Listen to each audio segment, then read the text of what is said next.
The Unwritten Chapter.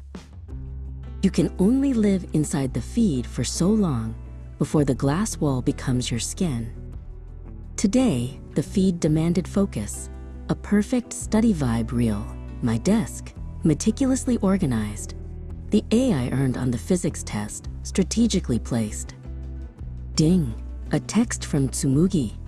Ooh, alive? Math homework now. My brain is soup. I silenced the phone. Tsumugi's reel.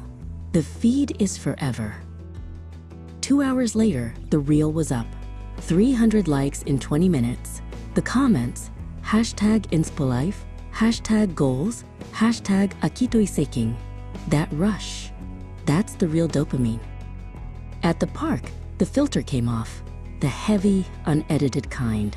Just me, watching Tsumugi actually laugh, not caring that her hair was a mess or that her ramen-stained shirt was visible. "You look dead," she said, without the usual pleasantries. "Seriously, Akito, your Study King reel dropped at 2 a.m. You ever just turn it off?" "It's work, Tsumugi. Branding. It's how you get seen," I mumbled, an automatic reply, rehearsed 1,000 times, but the words tasted like static. Later, I saw Sora, the Flash, in the hallway. His new video was a perfectly choreographed prank that was clearly staged. He had 100,000 followers. "The followers are the oxygen, right, Akito?" Sora elbowed me, his smile not reaching his eyes. "Gotta breathe, man. Gotta keep feeding the beast." I went home and tried to film a real moment. Me, actually struggling with a calculus problem. It felt ugly, too messy. I deleted the footage instantly. The pixel mask was easier, safer. But every time I put on that perfect smile, the real Akito felt a little colder, a little further away, trapped behind the screen.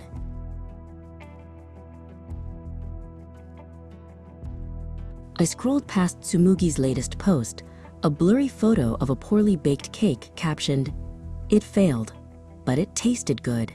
A quiet challenge, a different kind of courage, and I knew, deep down, which path I needed to find. The next day, I found Tsumugi by the school bulletin board. She was signing up for the Urban Harvest Project, a messy, muddy, real project. "Need another pair of hands?" I asked. My voice sounded thin. She looked up, her expression a mix of surprise and a flicker of hope. Day 1, not a single textbook. Just dirt, old hoses, and Tsumugi, already covered in mud, laughing. My crisp white t-shirt felt like a costume. Forget the optimal soil pH, Akito. Just dig. I swallowed the automatic urge to pull out my phone and Google perfect digging technique. I decided to implement the max efficiency drip system I'd researched. Zero risk, totally logical, but I missed the part about checking the rusty water main pressure. A geyser of muddy water erupted, flooding the newly planted seedlings. Tsumugi was covered. The project leader's face was pure disappointment. My perfect solution failed spectacularly. Sora's story dropped 2 hours later. A blurry photo of the muddy mess, captioned, #StudyKings, GARDENFAIL, #girlmessy. My two worlds had finally, brutally collided.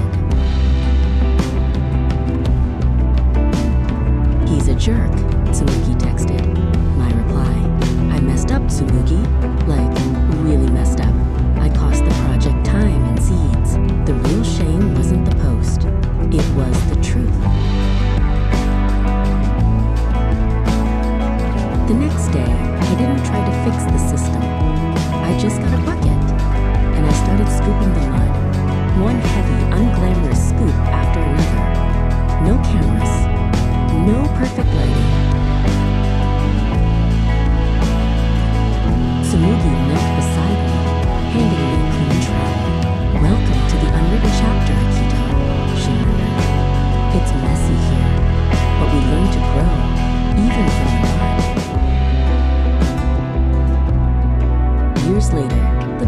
mask account still exists, a ghost of a perfect self.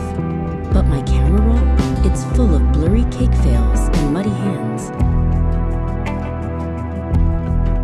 The growth isn't always linear. The mistakes don't stop.